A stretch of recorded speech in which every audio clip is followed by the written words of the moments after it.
procedure. His interest areas include ICT in education, digital literacy, research and education. Now, I would like to invite Dr. Rana for his highly relevant presentation on e-learning enthusiasm and expectations, reality and practicality. Thank you, Dr. Rana, for your gracious presence here. Over to you, sir. Okay, thank you. Thank you so much, Minji. Of course, Nelta province, 7 Nelta. I would like to really thank, of course, then who has really managed to organize this kind of program. Of course, D and Joshi, and then of course this whole team.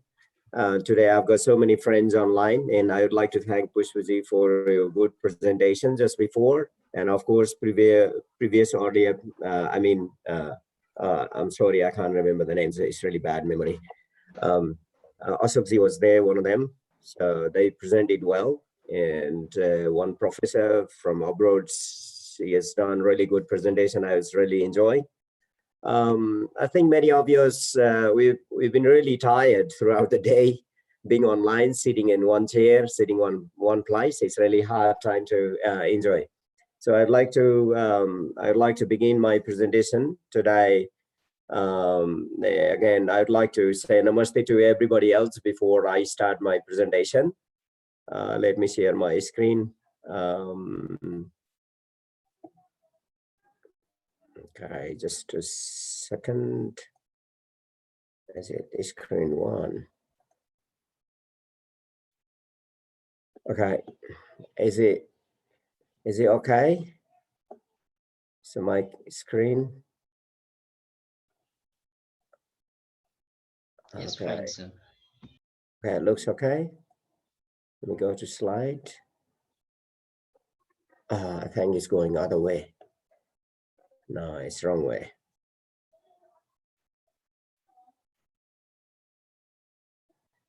One second, I think it's gone wrong way. Sorry.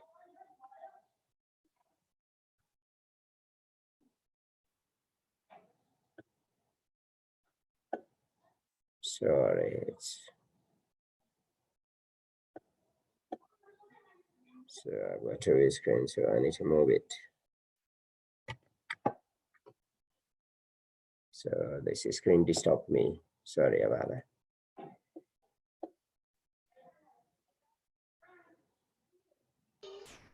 It was visible, sir. Okay, so just was quite abnormal. I don't know what's wrong with this. Can you see this now? My screen is okay? It's fine, sir. We can see. Okay. Thank you very much. So I would like to welcome everybody else this afternoon presentation. I will be, I think, about 45 minutes, 45 minutes to 50 minutes, not really more than that. So there are many people, I think they're coming on. Okay, good afternoon, everybody else. My name is Connor. And really, actually not really, my name is not so popular. And so thanks, Minji, I was overwhelmed, but actually not, my name is that much popular as you say. Thank you so much anyway for your words. So I've got, I think, let me see that how many people we are, about 80, 90, okay. Thank you very much. So I would like to just bring some kind of curiosity, what's really happening across the world and what's really about the context of e-learning in the context of Nepal. So this COVID-19 is just only the coincidence in the context of Nepal, but before that we had so many exercises of practicing a lot of e-learning tools in teaching and learning, but we need to understand how this can be well practiced in the context and how teachers can practice this e-learning. That's the enthusiasm and expectation. So I would like to tell it in the beginning, and then after I will go to what's the reality and how is the practicality situation in Nepal's context. I would like to connect with Ashokji early, the first presented this afternoon. So he was trying to tell about the reality, what's the digital divide in the country, bringing so many publications and different slides. I was just watching his presentation. But it doesn't mean, really, I would like to inform the people. So we are not too bad, but not really at a good situation that can handle or that can be really supportive for managing the e-learning situation in the Nepal's context. So let me start how e-learning enthusiasm or expectation, how teachers, we people can design e-learning. So does it work? So I need to use, okay. So I don't know that, what's that? Okay, so I need to use enter, okay. So how it makes, sorry, e-learning concept, how it makes sense that, so that's the picture I'm showing you. So e-learning is not so easy task. It's not so easily conceptualized, but there are so many components to develop this kind of designs. What easily people understand that it's just only having audio-visual conversation on Facebook Messenger or on Skype or Zoom or meeting, whatever. There's a lot of things we've got. There's this kind of tools, millions of tools in different countries, in different languages. Like we've been using now Zoom, one of them. Okay, MS Teams we use for particularly design. Microsoft company just last year released, and then we were perhaps one of the first institutions, Nepal Open University, first institutions in Nepal to exercise this one, and it's given a lot of feedback to them, and they have developed now.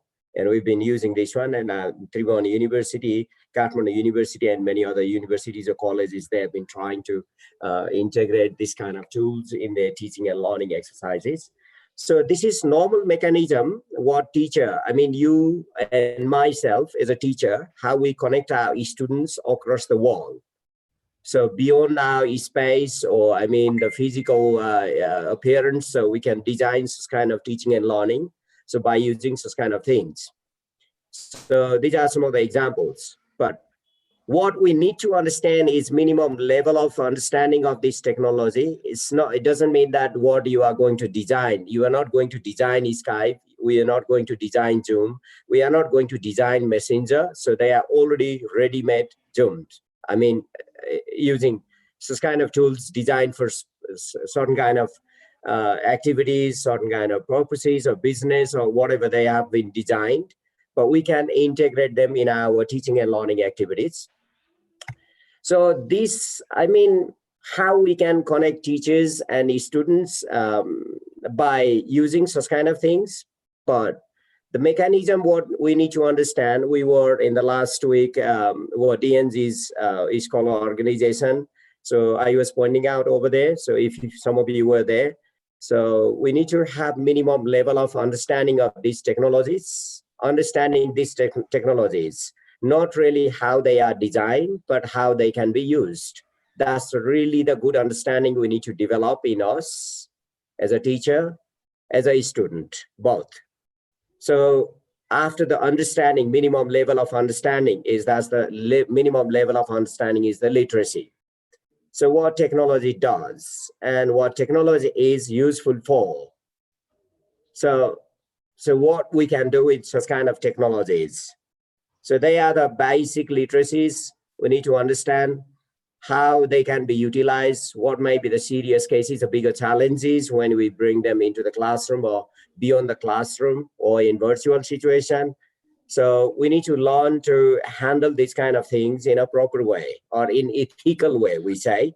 So ethical practice of such kind of technologies in education may be really productive, but may be really dangerous when we don't understand the ethics of using such kind of things or principles of using such kind of technologies in our teaching and learning. So I was pointing out this through with these few questions that the teachers and students both need to have minimum level of literacy of digital technology. minimum level of the information, how we can filter the information available, widely available on digital platforms, and how we can operate these, connect with each other. So the communication literacy, and how we can, I mean, let's say, the types of materials like audiovisual materials, visual materials, audio materials, the way of sharing the language, way of sharing information online. That's the ethical things we know, that minimum media literacy, and that's ethical issues even in law mentioned in Nepal. So that's what minimum level we need to understand. So these literacies, media literacy or communication literacy or digital literacy, information literacy. So we need this kind of minimum literacy, so to connect each other before we actually start developing e-learning platform for students and teachers.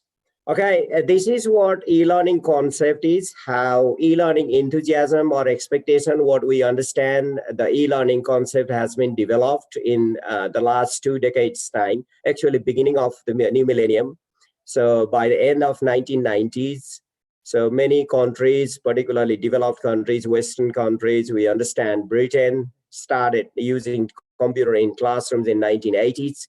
And then when internet was well, I mean, developed in their countries, and then slowly they brought such kind of technologies, a lot of technologies and wide range of wave technology, internet facilities they brought into the classroom and across the classroom, beyond the classroom.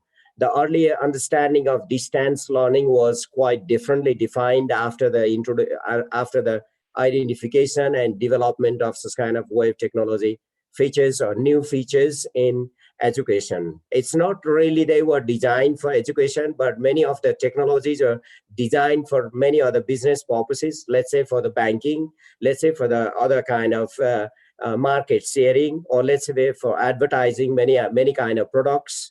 So there were so many kind of tools designed for particularly other purposes than education. But gradually, when these kind of tools were useful for teaching and learning, teachers started to bring into their activities, then these kind of tools became really popular. So let's say Google became so popular in that way. We understand, sorry. And that's how these technologies came. So how e-learning is expected to be, I mean, in a real practice. Let's say that you have got outside the classroom, what activities are done, what inside the classroom, what activities are done. So how we prepare the lessons for e-learning. It's not just only you and me today, we are in Zoom, and then we are just having chat, a lecture and present slides, and it doesn't work. All of a sudden, teaching and learning may not happen the end of the day. So even the teacher and students in the real physical classroom, natural classroom, conventional classroom, they cannot, I mean, create the learning environment. So how we can create this kind of natural environment by using this kind of various tools like Zoom or Teams or Skype or whatever the tools, or Facebook Messenger, how we can create those kind of things. It's really hard to develop the real learning classroom online. So we may have so much of the enthusiasm, but what actually is the, I mean, expectation? Your expectation is to happen some kind of real learning in the students, or changing behavior, and then in learners, and then after see the, observe the changing behaviors of learners. Even if in front of ourselves in the classroom, we might have failed several times to, I mean, shape certain kind of behavior of students by involving them in various kind of projects or classroom activities. But in this distance mode, or let's say in this very distant mode, it may be again more challenged than actually the real conventional classroom. So normally we need to understand these kind of systems. Well, inside the classroom, what before the classroom, what we can expect. So this is what the flipped classroom design in online. So if you are using Zoom, if you are using Google Classroom, if you are using Facebook Messenger, if you are using Teams or whatever the tools you are using, so no matter. But the thing is this, we need to understand certain kind of principles of online learning. That's what you expect from students before your classroom, actually online classroom. So when you start online classroom like today's conference, what do you expect from students? So you need to prepare yourself, or I need to prepare myself in the classroom, what we need to do. Okay, then after then we happen to the classroom. During the classroom, in the middle, we can say what actually you want them to happen. Not really like this one-way delivery, what I'm doing right now. It doesn't work in the classroom online. So we need to understand that we need to engage people online in probably in discussions, or let's say the presentation of what they have prepared before the classroom at home with their family members, with their other friends or colleagues in the community, what they have done, the activities we may allow them to present in the classroom, or we may allow them to ask their friends, so follow the inquiry systems in the classroom. And then we may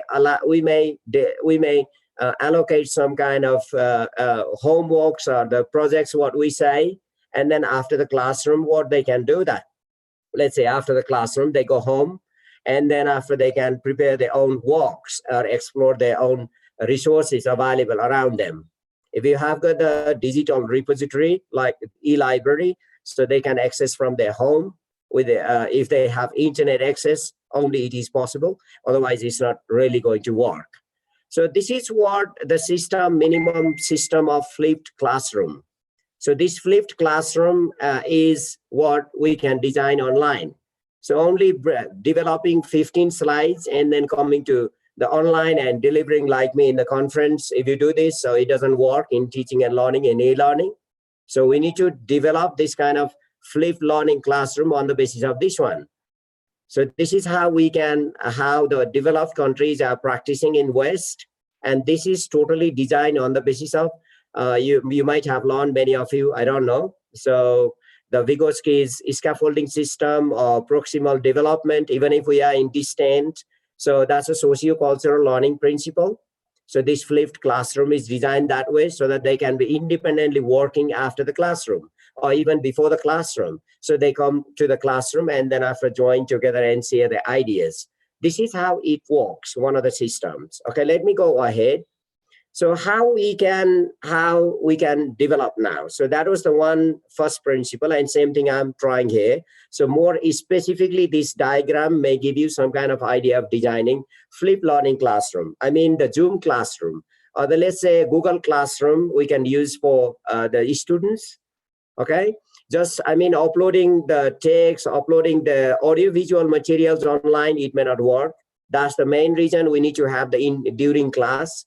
Okay, before class, you can upload the materials online and you can provide them so they can download or they can access online on the website or blog or in any library they can access from their home. And then in the classroom, they can come to present or discuss in the classroom, okay? Then even outside the classroom, they can do that. And what they can do that during the classroom. And after the classroom, what they can do and what in the classroom they can do that.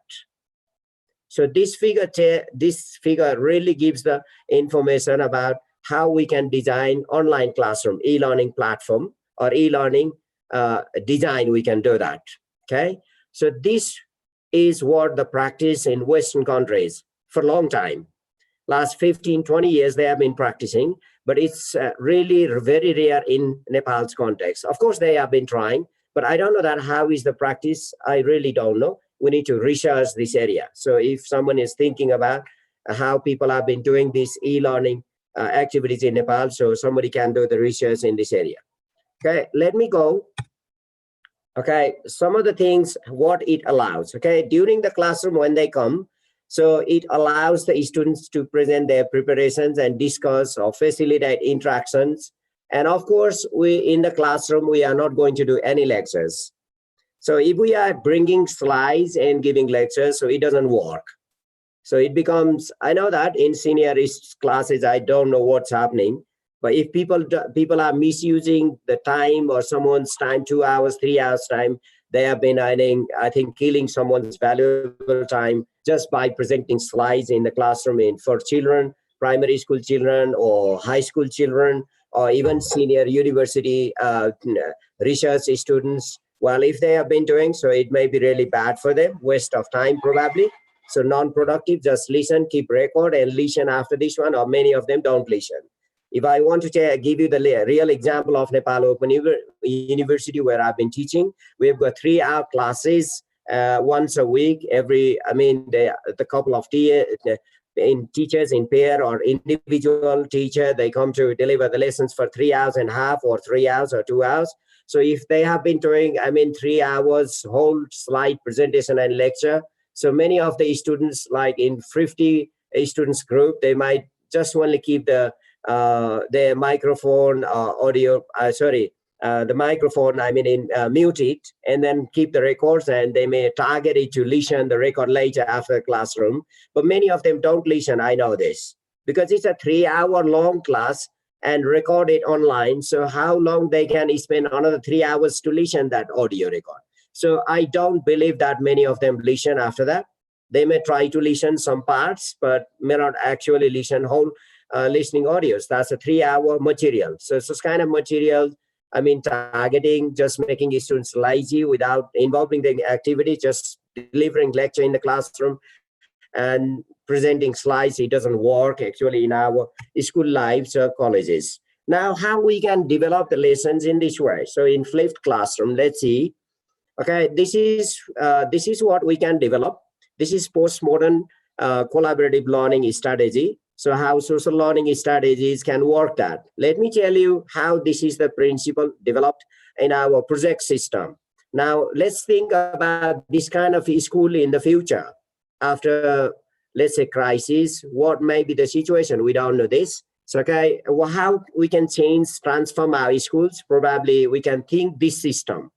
Okay, we know this one in this slide. There are so many pictures from the beginning of planting paddy and to the harvesting time. If you go bottom of your screen left side, you can see that the people harvesting rice. So when you see down the top pictures, someone is plowing. So bulls you can see there, and some of them are planting there. Some of them are roll harvesting. Some of them are cutting paddy.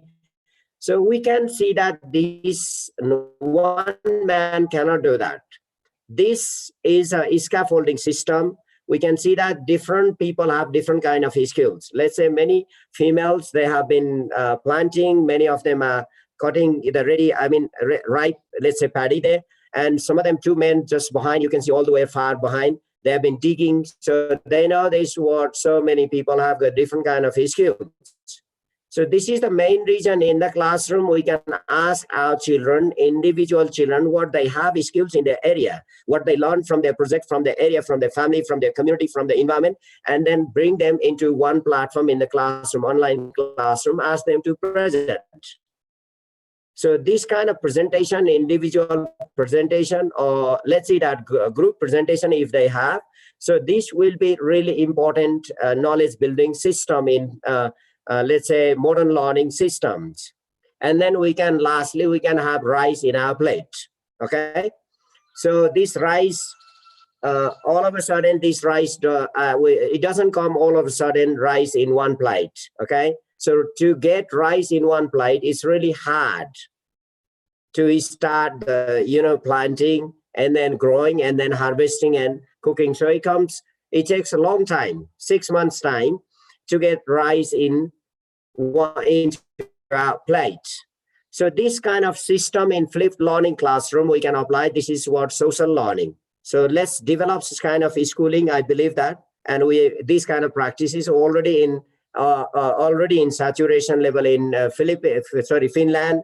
If we go to South Korea, obviously New Zealand, I've observed many schools. And if we go to let's say, I don't know many other schools in Western countries.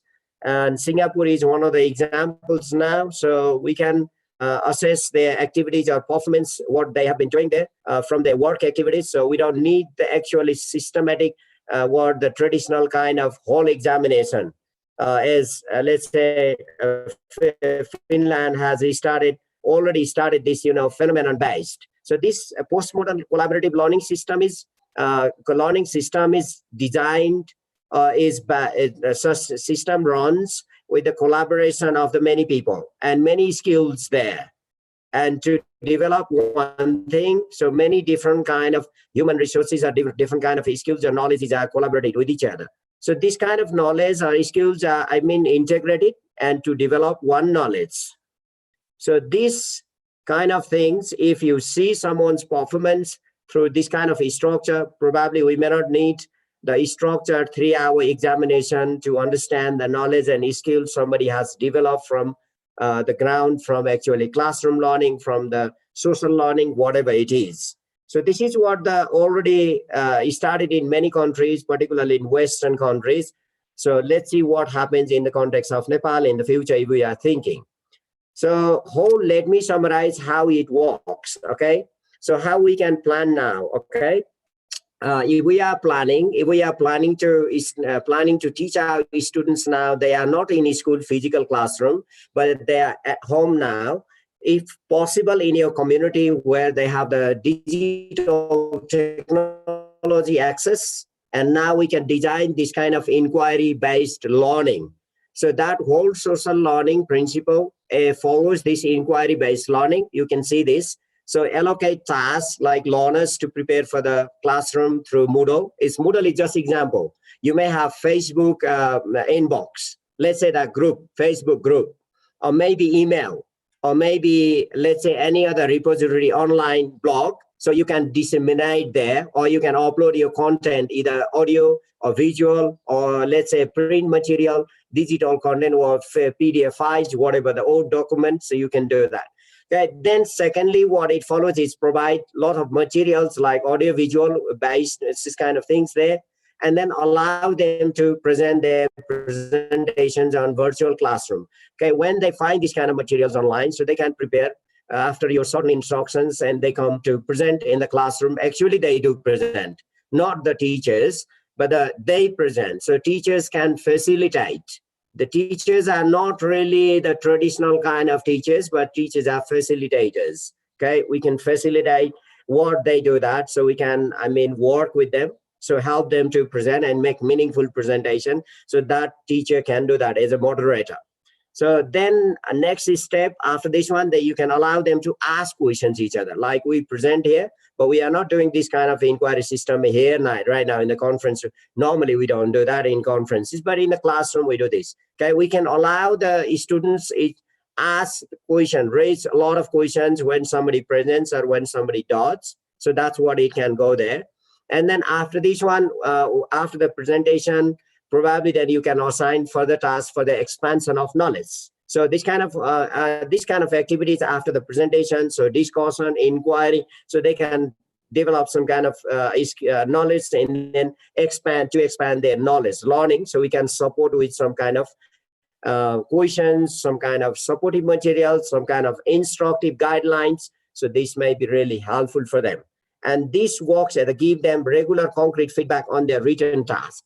Okay, that's really important when they get email, when they send let's say a picture of their writing on paper, so they can send it through Facebook Messenger, or let's say Zoom Messenger, or whatever the Skype Messenger, or email. So what kind of tools we have been using in teaching and learning as a subscription. So this can be the cycle. It can work in inquiry-based learning on online. Okay, this is how we can develop e-learning. That's the natural system we can develop. So we may not be worried about what students have been doing at home. So if we follow this kind of cycle, it may be really helpful in our context. It's not only in the cities, even in rural areas. So or everywhere this can be helpful if it is online system. Okay. So let me go that's the system works. What I need to understand about integration of digital technology then. Now, what am I going to do? So there are certain kind of principles in e-learning system. I've got 4 big points here, 4 big points that as a teacher teaching online need to understand this. First, number 1.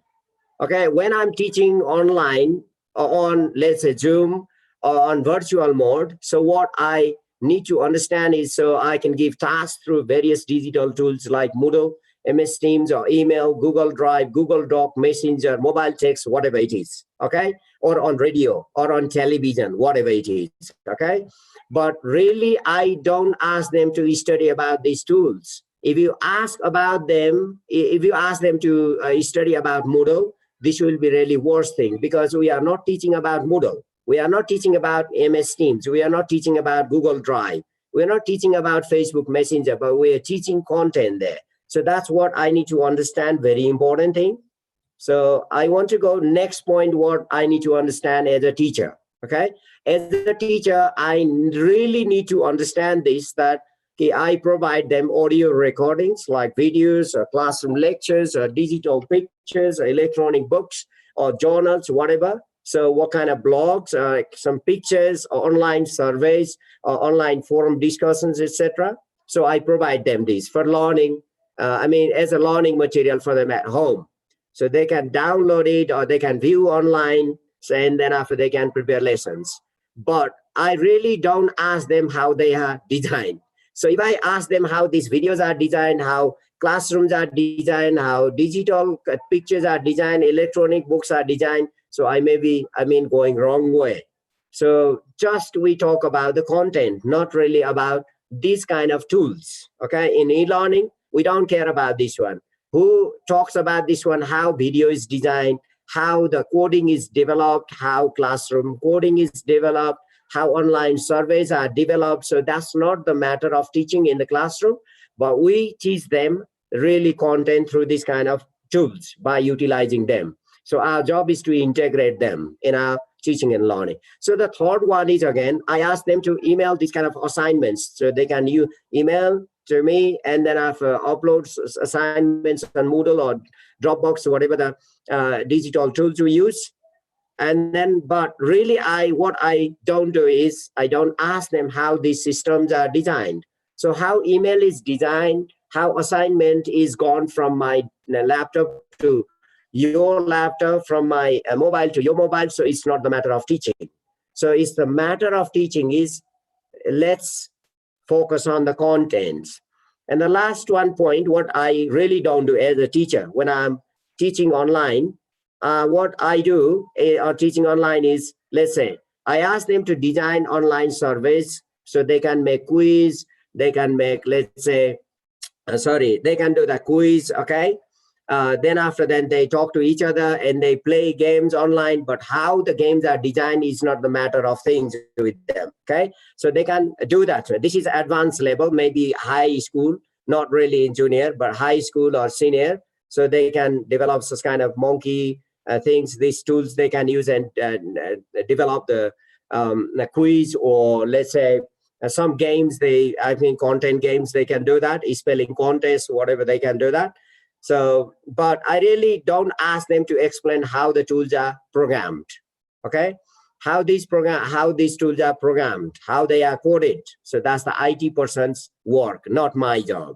Okay, these are very important things we need to consider when I'm designing online learning as a teacher, e-learning teacher, facilitating students to learn online, okay? So I think this is the first part. I want to just take about 10 minutes, let's say 5 to 10 minutes to talk about this one if anybody has question. So I want to go to what the reality and practicality in the context of Nepal. Is it possible? What is the situation, real context of ICT design? Is it possible in Nepal holistically? How much can we do that? So we're going to talk in the second part. Not really long, but some level of about 20 minutes talk after that. Dian sir, can we open microphone so we can have a chat, so you can just facilitate if people have any questions about this, because another part is different. All right, sorry. Thank you. Okay, so I need to unmute all the people, or those who wish? I think so. They can unmute when they speak, and when they don't speak, they can mute it. Okay, so thank you. Please, now anyone who wishes to, just have an interaction can raise the hand and we can just unmute them. Or let me unmute all and you mute yourself. We can unmute all, I think. Okay, please. Yeah, okay. Okay, thank you. Thank you. So it's, I mean, 5 to maximum, not more than 10 minutes. So interaction, because we are talking about this e-learning, how we can design in the context of Nepal where it is possible. So many teachers are curious for last 1.5 months, of course. So I would like to talk to them bit by bit so they can ask me question. So how it is, I mean, how they have been doing or they have been trying their way to design e-learning.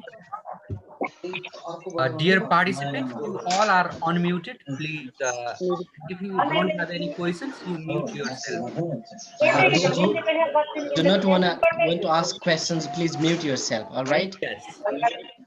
It's open. Anybody can, when somebody wants to speak, they can unmute. Okay. Here is a question, sir. What is e-learning? So in the Okay. chat box, there is a question Okay. by Bharat Saul. Sir, what is e-learning? Okay. It's e-learning. Actually, what I presented, whole this system is e-learning. This whole system, what I presented is e-learning. E-learning is not what, I mean, particularly, it's not something magical thing anyway. So e-learning is, we use this kind of ICT, information and communication tools, okay, technology tools, design just kind of online learning systems. That's what e-learning is. Okay? Electronic learning. Please mute yourself if you do not have anything to say. Please. It's a house rule. Anybody wants to ask question, please? Yes. Other questions, please. If you have questions, you ask. Otherwise, mute yourself.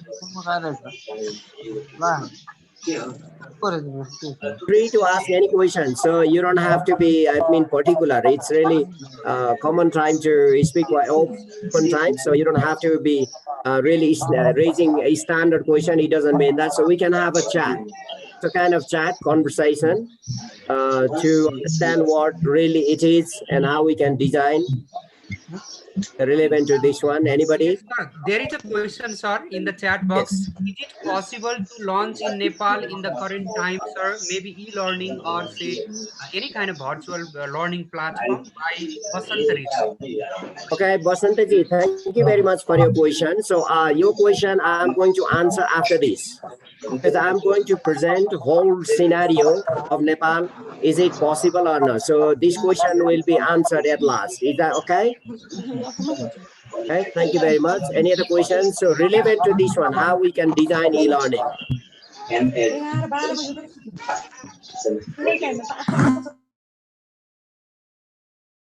Anybody, please? Okay, if anybody is willing to ask any question, it's okay. If you don't have any questions, so I want to go further with the leading question. How is it possible to develop e-learning in Nepal then?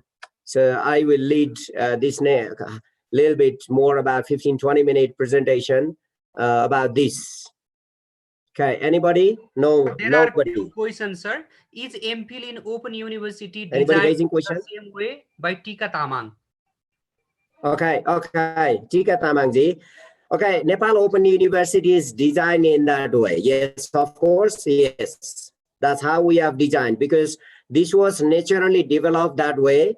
And we have got all the students who have got internet access, who have got expensive digital technology, a laptop at minimum. If they don't have laptop, so we don't take any enrollment. Okay, there is no admission without laptop. So they have to be present with their digital devices, and then they have to assure they have the internet access in family 24 hour. So we don't have any kind of restriction of internet hour in their family. So if they have restrictions, so they can't stay in Nepal Open University, because this is online university, particularly designed on the basis of this kind of model.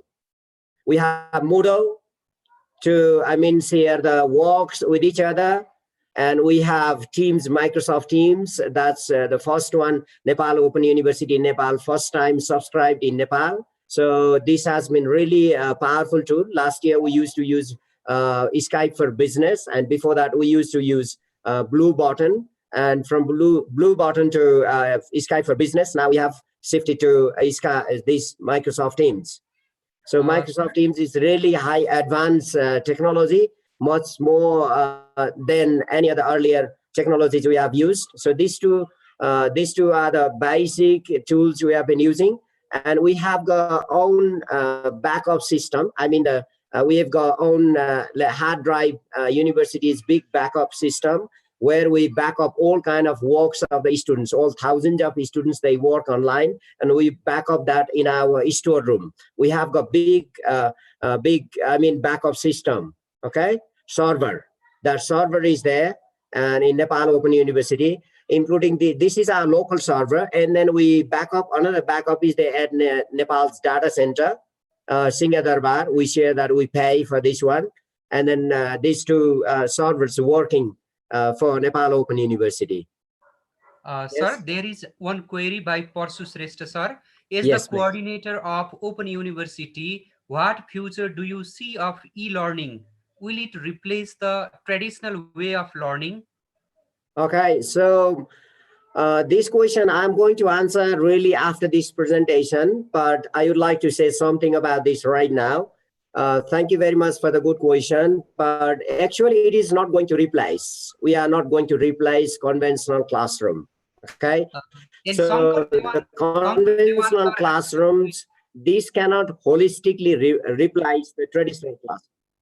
Okay, yes. Shankar sir has another question. Who will design such materials? Shankarji. Teachers, MOE, university, so or quite breaking. Others? The sound is not audible, sir. Okay, once again. Who will design such materials? Teachers, MOE, university, or others? Can teachers use those materials designed productively? This is a question by Shankar Dewan.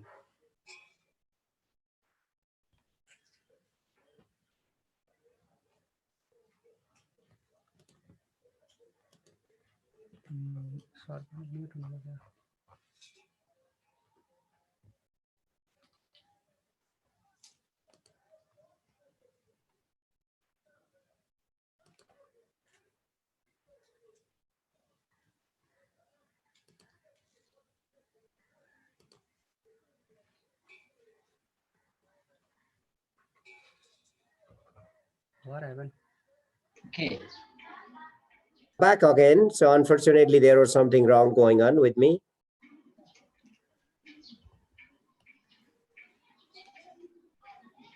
Okay. Can you hear me now, please? Yes, sir. Okay, thank you. So sometimes I think it was my internet. Okay, sorry. So can you repeat, Pushpaji, can you repeat the question again, please? Okay. Who will design such materials? We were talking about e-learning materials, and Shankar Devan sir has a query. Who will design such materials?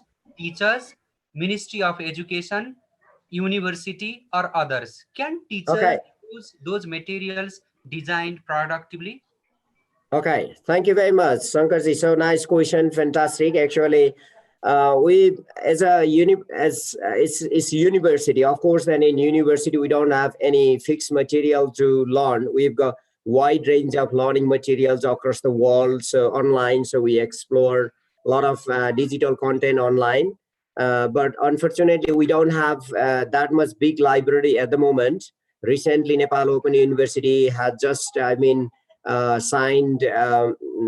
with EBSCO host to subscribe digital library, so they will provide a lot of documents.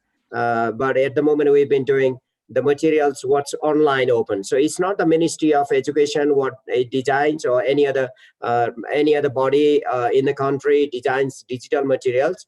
At the moment, we design the learning materials limitedly by teachers. Gathering the materials, teaching learning materials, arrangement, organization, exploration, all kind of jobs. So these kind of jobs are done by teachers because this is part of their teaching job. But all other learning resources or materials are, explored widely online. Let's say Google, the best place Google. And there are so many open journals published from Europe, published from America, published from Asia, Australia, many countries. There are millions of research articles, books available online. So that's what we've been using. So these materials are particularly designed for teaching and learning. teaching and learning. This is what we've been doing. But we don't have any particular guidebook as we have in the market, like for the course coverage relevant to the Tribhuvan University course coverage or Pokhara University curriculum or course. There are so many teachers, I mean, small booklets, so many guides, so many books they have prepared, and they are available in the market, in Nepal's market. But we don't have such kind of materials, because we don't prepare such kind of materials, because we keep on changing our curriculum frequently. So we may not have hard and fast rigid curriculum forever. This year and next year, the teachers, we have the university course curriculum, but the course curriculum is quite flexible, and it gives flexibility for tutors to explore wide range of content or areas, and then after embed in the curriculum frequently. So this is because this kind of guides don't work in our level. So this is how we've been working at Nepal Open University. I believe this may be answer. I'm not sure that if it satisfies. Okay. Any other? Yes, sir. Santosh sir asks, is it accessible for the students from rural setting? Oh, yes. Yes, of course. When they have internet, of course, it's accessible. Yes, of course. Yeah. So if there is internet, of course, it's all accessible. Anybody can do. Because we have got all the students from all around the country. 77 districts, we have got students from all districts. Okay. Where there are internet, there is internet access. So the people have got there. The resource always connected with each other. That's what we do. Okay. Any other questions? Yes, sir. There is one. Sir, please tell me how synchronous e-learning is different than asynchronous one, is asked by Kapil. It is really, I mean, it's sometimes in many ways, sometimes this kind of online discussion, because to me, this online discussion becomes really for research level students, it's really productive, because we work on a screen. In the classroom, real traditional classroom, teachers go with some kind of lesson preparation. But in the context of Nepal, many of the universities, many of the campus classrooms are not equipped with internet. Neither there are, computer facilities for students and teachers in the classrooms. So students go with pen and paper in the classroom. Even teacher goes with a diary, lesson plan diary in the classroom, and then after board marker or whiteboard. That's the only resource available in many of the, majority of the classes in the country. That's the scenario in Nepal. So in this situation, when I have to compare this, so this becomes really productive because we work online. If I have 50 students online right now, so I ask them to explore this content. So can you read it now? So can you tell me right now? So everybody has device in their hand, like us now, and in their palm. So this they open and then explore. I tell them, can you open, go to this site, or can you open in Google? So explore one content, and then I've read it and tell me what you understand. So we work actually lively. We actually work lively together online. So this is how we keep on working. That's what I was telling you. And they keep on presenting. Every day they come to present something else online, and then we discuss. We've got so much of, discussion with each other and presentation by any other. So they get a lot of feedback every day. And teachers, they give return feedback. It's so easy. And in our conventional classroom, mostly what we are relying on is lecture. Okay, teachers lecture. And they listen, take notes. Many of the teachers still, they give the notes, their hand-prepared homemade notes. And then after students, they write down in the classroom, teachers dictate, and students just record that dictation in their paper, and they go home. And then after, I don't know that how much they learn. And they go to the exam hall. They just answer the 3-hour question paper, okay? So that's what's happening. But I think this is sometimes I say this is really productive. But it doesn't mean that it is really far better than the traditional classroom, because I cannot guarantee that how many students they can develop really social skills they need, or life skills really they need. This can be really beneficial for senior students, but for those young students, high school students, it may not be always fruitful. It may not be always. I'm not telling you ever, always. So it may be useful, but not always useful. because we have to shape the social skills in children. They need in their life. But we can't do this on this, laptop screen, on mobile smartphone. So this is how it becomes really complex situation. We can't say that it replaces the traditional classroom. So I believe that I answered your question. So this is, this is the main reason. E-learning is not the replacement. It is a means to integrate. Okay, it is to suffice the incomplete things what we used to have in the traditional or conventional classroom teaching and learning system. So this is more, enhancement you say, but it is more likely the a kind of let's say complement. I would say that is complement what was lacking in our traditional classroom. Okay, so this is what I can say, but it doesn't replace. I believe it's really not replacing. We shouldn't be afraid of that. Okay, any other Sir, if question? you have Otherwise, time, I go. Okay. Khatioda sir has a question. If you have time, Okay, please yes. raise. Yes, please. Maybe last Sir, question. Okay, sir. you can ask Okay. question directly to So Khatioda. thank you very much. Yes, Tidi sir, please. Okay, Namaskar. thank you very much, Dr. Rana, for your wonderful presentations. I'm really happy with your address. So my query is, related to the practicality, relevancy, and social justice in province number 7, which has, the sandwich features of educational growth, I think. And you're very relevant today as a presenter because you have visited those area, Bazang, Bazura, I think, in educational review project. So this could be very much important that while talking about this use of ICT in order to address the classroom realities in those areas, let's say in province number 7, which I have already mentioned, it has sandwich featured speciality over there. So how far, all these theoretical parts would be quite practical to address the ground reality there. Dr. Rana, will you give some Thank you clear very much, insight? sir. Thank you. Really, it's really good question. That's what I'm going to present right now after this one. So whole my presentation will be based on this one. How is the access, the reality and practicality? That's Good. what Nepal's context. So really, can we do this one really in the context of Nepal? It's not only province 7. Province 7 is perhaps the most complex topography of Nepal. And that's the really serious situation. I know this, some of the places I've visited in a few years ago. So we've got really serious situation when I was in Bajang for a month for my study. So there was even the complexity to connect with each other. Even the mobile connection was low. But now they have got more data. I think they use mobile data because I've got so many friends there. They chat with me on Facebook. So they have got some kind of access, I believe.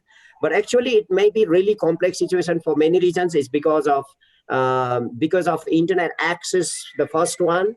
And then another situation is that the level of affordability, how people can afford in the context of Nepal. It's not only government, or these business companies, let's say Mero Mobile, or let's say, what was that, Ncell. So this Ncell may establish so many towers. They, install so many, let's say, towers or dishes to connect many people in villages. But are they going to be able to afford such expensive mobile data or expensive internet? So even if they provide, cost-effective data for the people in villages, maybe government sponsors some kind of level of sponsorship, but still the people are able to, afford such expensive digital devices. Let's say it costs about 100,000 rupees for one laptop. So is it really feasible for every child in village? So the people who can, if they have 100,000 rupees, they may build up one small cottage for living. So they're struggling for this situation. So we're going to talk about this one. So after this one, so I would like to go there. Thank you so much, sir. So I would like to begin from there. So answering your question, let's begin a little bit historical ground. I want to tell how e-learning has been. Sir. Yes, please. Sir, Parsu sir has pasted his question 3 times. I Okay. think we need to address this. This is the last one. Okay, Sir, let me answer, please. Sorry, I can't disappoint. Sir, do you think NOU graduates can compete with others from other universities which are based on traditional classrooms? Sir, some scholars criticize NOU lacking direct interaction between teacher and students. Okay. I think I have to bring my students in the ground and with the students of Tribhuvan University or Kathmandu University or any other things what I've been doing. So I really cannot answer this question. If I try to answer this, I will be foolish man. Really, I mean, I shouldn't be answering this question because this kind of as a being a professional man. Today I'm at Nepal Open University. Tomorrow I may go to Tribhuvan University or Kathmandu University. I may go to work at any university. So I can't talk about the university level of performance. But so competition, if you want to, thank you very much for your question. But if you want to, talk about really accessibility and the skill development point of view and knowledge development point of view, dynamics of students they have learned. So I would say that obviously Nepal Open University, I think, has been able to equip our graduates with new technologies, new skills, and so that can meet the international standard of education. I really don't say that the national standard is more than national standard because we've got students. So we don't. If I have to tell you, so when I was master's students, I was not able to access the digital library, even if there was library in Kirtipur, Nepal collection. So we used to go to traditional collection and page turnover. But today my students in 3 months time, they read about 500 articles and develop a proposal in about 6 months time. So this is what they have been learning. So I think probably I really don't criticize any other universities, but what we've been trying to meet is the standard of international ground. What I think the graduates, obviously, they will stand in international ground. So, but I really don't know the lot of features of other universities, so I shouldn't be talking about that way. So I'm sorry to talk about any other students what competition is. So if it is the competition, I believe that the students of Nepal Open University will definitely stand in international ground with the quality of the research, with the quality of the modern technology skills, with the quality of the teaching and learning what they are not based on one market guide. They are not based on one particular teacher's capsule available in the market. So they explore the digital content, digital repository of the world. We've got so much of the authentic publications we advise them to read, and they're able to filter what kind of information is really, publication is suitable for them, their level best, what kind of material is really authentic. They know how to filter this. So they really they are not relying on Wikipedia. They are not relying on just someone's blog post or Facebook wall post.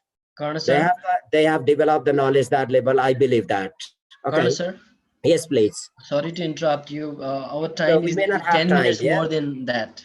Yeah, sorry, it's too much. So I satisfy the people, so I don't have much time to. Thank you very much. Probably the answers will come on the way as well. Okay, let me go back to Nepal's reality, how we can develop. Is it possible to develop? What's the reality and practicality in the context of Nepal? So I was telling dream of the e-learning in the context of Nepal, probably.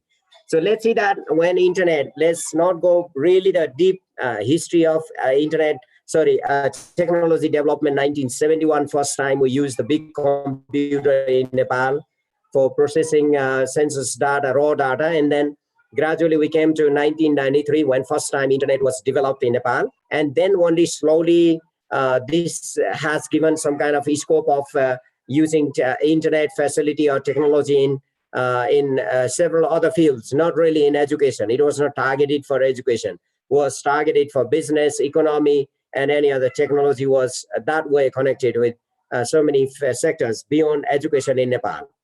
Okay, then when we go, let's say, slowly, late 1990s, there were so many cafes. So when we talk about this, how technology has, come to be really flourished in education, I believe there are some researches they have reported after 1992 भनेको 2046 भन्दा पछाडि हो. So when new education act that allowed the people, individuals to establish private schools, they started to teach computer science in the schools. I don't know that what realistic or really some of, I remember that 1995, some of the schools, they used to just show the cover of the computer and they used to make money. So I don't know that. So there are some kind of reports as well, research reports, okay? So let me go there, and slowly then Yahoo came in 1994 in the world, and then slowly Hotmail came in 1996. That's developed by very young Bhatia, young boy, Indian Bhatia boy in Rajasthan. I heard that he was just 22 years old. So he made money within 1 year. So about 1 point something billion dollar he made money within 1 year, Hotmail. So this Hotmail was owned in 1997 by Microsoft, and then it came to be really amazing kind of development in technology. So this is the last one, Outlook right now. So how it came to be, okay? This is global scenario, what we have been utilizing now. So the Facebook 2004, so came to be public in 2005 and 6, and in YouTube 2005, but actually end of 2005, and in 2006, early 2006. So many countries started to use this YouTube as a, place for posting videos. So they were not particularly designed for education. All these technologies were designed for something, any other purpose, not really for education. Google was not designed for education, but that was designed for something business purpose, any other things in 1998.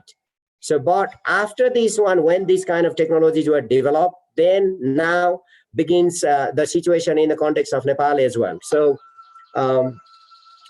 this some kind of policies came in in end of 20th century, and in IT policy 2000. So this first times pointed out there, perhaps then IT, computer technology, could be used in education, particularly training teachers online. So that was the distance education understanding was that. Not really in the classroom teaching, but that was the understanding that policy says. And then first time in Nepal, 2005, National Curriculum Framework for School Education. So that was the only document introduced ICT as a tool to be used as a teaching tool, and teaching as a ICT subject as a separate. That ICT as a separate subject was teaching of computer science, actually not ICT, okay? So then, but this kind of plans, when you see that a school sector reform plan, but it says that it still emphasizes, but no funding, it says that IT policy 2010 again emphasizes, because so many plans like that in Nepal. So these plans have, emphasized to implement ICT in education, in school education and all, but really these plans don't give any kind of strategic idea, guideline to equip schools with ICT and to equip teachers with ICT skills. So there is no funding at all. These documents don't specify how to equip these things, how to make funding, how to manage. Only what happened is this in 2007. So Ministry of Education and Open Learning Exchange and NGO, they signed MOU. And then after then what they did is this kind of implementation was developed in the country. So this figure, if you may not understand that much. So how Nepal government has been implementing ICT in education policy in the country.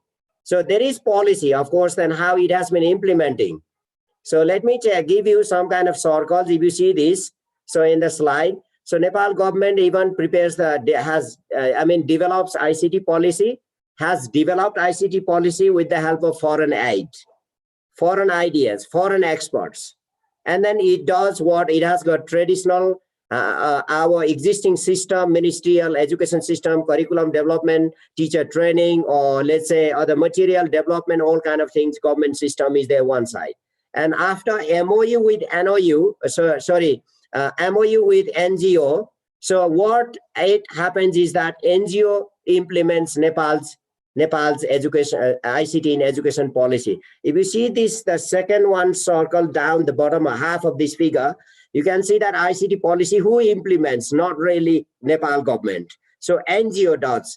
OLE is example, but there are so many NGOs, they have been doing this. But recently, I'm happy that Nepal government is working in collaboration with Ministry of Information and Technology and Nepal Telecom Authority, so to equip government schools now. So their plan is that in next 10 years, so in Nepal Telecom Authority will equip about 1,000 schools with computer lab, and then Ministry of Information and Technology will equip about 1,000 schools in next 10 years. But we have got so many schools in the country, okay? So we have got so many schools in the country. Let's see that, okay? So let's see that how many schools we have in the country. Okay, the situation I want to tell you, okay, what is the situation? Can we really I mean, start holistically that e-learning or online learning system in Nepal's schools?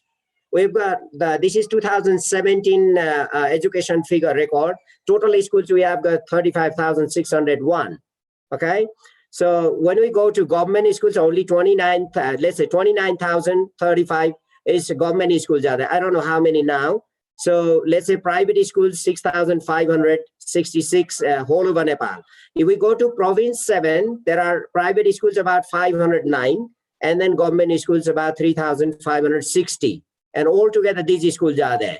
Okay, so what is the situation in computer? Just in another column, you can see that. In the box on the top in green sided box, you can see computer in household. How many families have computer? In total in the country, about 8% of total families in the country have computer, actually, current scenario, okay? Recently in Nepal, about in 100 families, only 8 families have computer in average. Let's say you means urban, and that's particularly in urban area about 12%, and in rural area 2% families have computer. That's not my record, that's national record. Okay, in far western, you can see in far western region only 3% families have computer now. So now you can, your answer is here. Is it possible to really go to e-learning? Okay, is it possible now? So let's say that 3%. So I'm not talking, I mean, I'm not delivering the street preaching, okay? It's not, I mean, it's not lecture, it's real data scenario, national record. Can we do that, okay? In the case of computer, let's say that 22% computer, 22% private schools have computers, okay? Private 22%, and government schools about 10%, okay? But about 10% schools have computer in government schools, but only the available, how much level of technology? Only 4% of the government schools have, let's say, minimum level of, let's say, computer lab for teaching and learning. Okay, 10% schools have computer, but they might be used for, I mean, billing, or they might be used for official record, typing, notice, or whatever the, I mean, typing the questionnaire or official records, but not really for teaching and learning. But only 4% schools have, I mean, available computer lab for teaching and learning. So it means about 1,200 schools are there. About 1,200 schools in the country have internet. Let's see another side, internet. And if we go to talk about the electricity availability, in whole country, among 35,601 schools, only 37% of schools are connected with electricity. Look. So can we do this one now? So answer is here. Answer is here. Let's go down to the another one table. So television. So if we try television in households, about 50% estimated, 50.0 something 5% is there. So about 50% families in Nepal have television. And 50% don't have television. Even 50% people have television, and among those televisions, even they don't have cable television. Like, let's say about 37% households have cable television. So majority of them don't have. 63% just television, simple television or local television they watch. And if we go to, let's say, in rural area, about 22%, and urban area, about 46% families have television. If we go to far western region, if you see that, 21% only. 21% families in far western region have television. Now let's see that, can we do that, this one? Okay, so can we do this online system? Okay, if we talk about smartphone, whole over the country, about 45% of children may have smartphones of their parents in family. It's estimated about 45% children who can use their parents' smart device for teaching and learning, maybe just about 45%. 55% children don't have this access even. Though 95% people are under coverage of communication system in the country. Okay, let me go to internet access. How is the penetration? So in the country, internet. Okay, 1993 was the first time introduced internet in the country. By 2001, still look in 10 years time, nearly 9 years time, only 0.26% had the access population. Okay, 2010 look in 10 years time, it's about 2.74, but penetration is really high. 2011 within 1 year 7.93%. In 2012, 19, so it's really high. 2013 is about, let's say, 28%. 2014, about 38%. 16, 50%, amazing. So 17, amazing, that nearly 63%. So early 2018 was about 63%. Now it's estimated about 75% and plus. And the recent record shows that about 55%, 6% of the whole total population of Nepal have other, let's say, Facebook subscribers, users. So this is the situation. So in this situation, can we create e-learning in Far Western then? So can we create Far Western region as a, e-learning hub? So this is what the scenario is, reality and practicality, what I want to inform the people. If we try, probably there will be the serious, I think, situation in the country. We try to enact so holistically, like just last week I was watching television and there was information from some government authorities. Okay, we can try online. So, okay, let's try. They were giving some kind of message to universities. Okay, go to online teaching. So I don't know that if they can do that. Well, this is what the scenario is. Reality and practicality is this one. Okay, so this is what I want to inform the people. So that's any question. This is my today's session over. Thank you so much for listening. So I think you can, DNZ, thank you so much. You can unmute and we can talk. This is clear cut. The reality, or the, let me say, groundbreaking reality, I could say this one. I was unknown about it earlier. I come to know a lot of ideas. So I think there are no questions also. I trust it. So if there are questions, TD sir is here online. So this is what scenario. I believe that this kind of reality, the actual ground reality of Nepal and Far Western region. So I believe this has answered your question, I believe, how Far Western can think about this so complex place.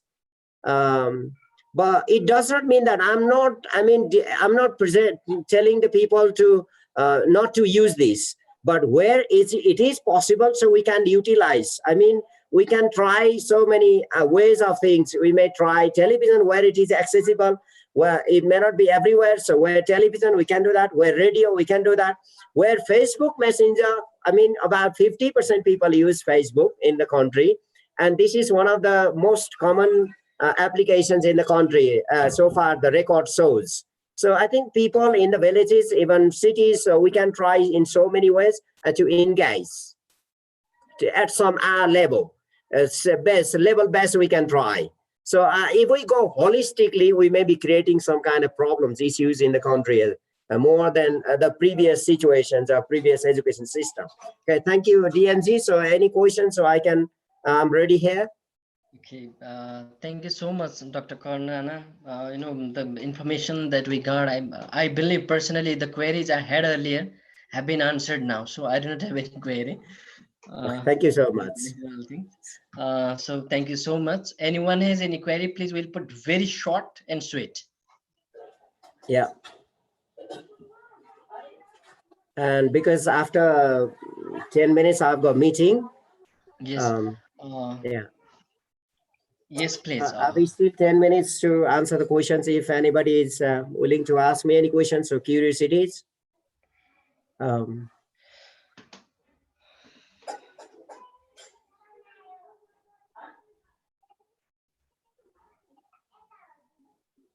Okay, possibly there are no questions. That's why Okay. no questions have been asked here. And Okay. thank you so much, Dr. Karnana, for it's a ground reality that you presented here. And in fact, indeed, I could say that yeah, it's a new information for me as well. I learned a lot of ideas from here, and the Nelta Province 7 and entire Nelta is highly obliged to you for your wonderful Thank you sharing. so much for the And we have opportunity, got a of lot of course. ideas from you. Thank you so much, sir. On behalf of Nelta Province and Nelta Center, we'll be awarding you with the certificate soon. Thank you so much. Thank you Thank so you much. so much. And I would like to And thank everybody else tonight. Sorry, this afternoon. There are so many people, but now I see about 66 still. So yes, I've got so many friends as well. I believe that Prem Podelsa is here. So still he's here, I think so. okay. Pushpaji, Uh, Menji. So there are many friends around. So yes, thank you sir. so We are much. here. Okay, thank you so much, everybody else, for being Thank you. here. And I really enjoyed this afternoon all the sessions, and then I enjoyed really so sharing this some kind of. Let's see that maybe in the future we may share much better Sure. things, Sure, much sir. deeper things. It's just only the surface scenario I presented. What Sure. is the possibility? What we can do, and what is the scenario if we think that way? So it may give some kind of questions to the authorities as well. Uh, okay, thank you so much. So, Thank you, sir. Thank you so so I, much. okay, So, dear friends, today a bit difficulties we had early in the when we started our program because of some problems, and from tomorrow I believe that this problem will not occur. Secondly, the participants, the place for participants also was less, only 100 participants earlier, and from tomorrow we're using the 300 participants Zoom. And we'll not have this problem that we had earlier here because of because of the Zoom problem. Also, it happened earlier, and yeah, some that's technical issues right. also, like light and these all things, Mm. electricity and these all, it happened. So it will not be repeated tomorrow.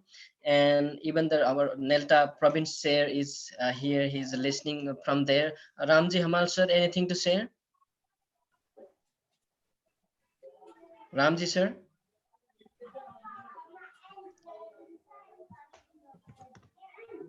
Okay. Yes, Ramji sir.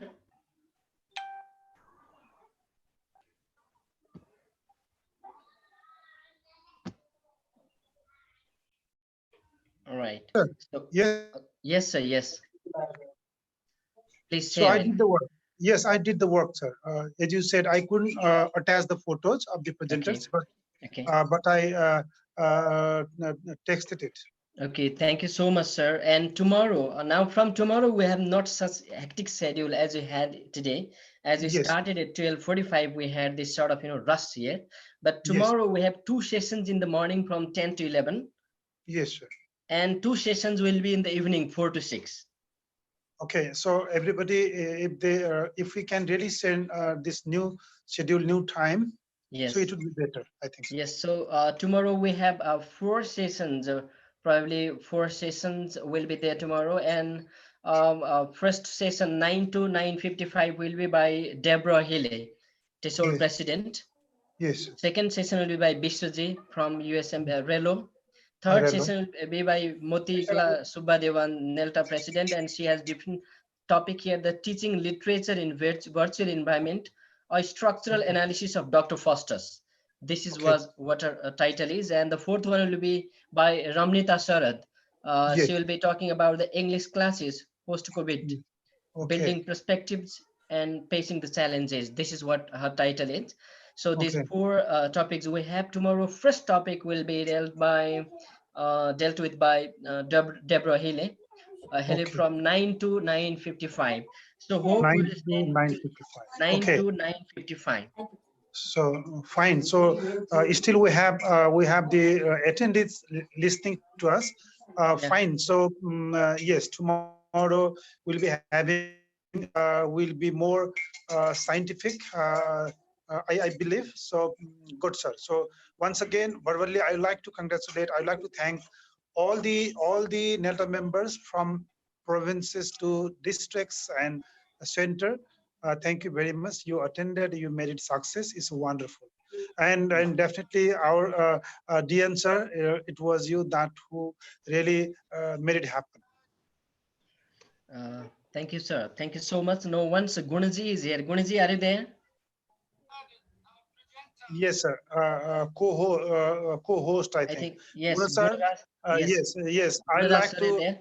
thank you, Gunadas sir Gunda sir. and yes, Gunadas sir and Mean sir. I will have to talk later on with you. We'll be again connecting Zoom once with Ramji and others. Eh? Okay, okay. So if they listen to me, I would like to thank you them from my heart. So thank you very much, sir, because you did wonderful job. Okay. Thank you very much, sir. Okay, Pushpaji also be with us, and Yes, rest of the friends, yes. please will inform you soon.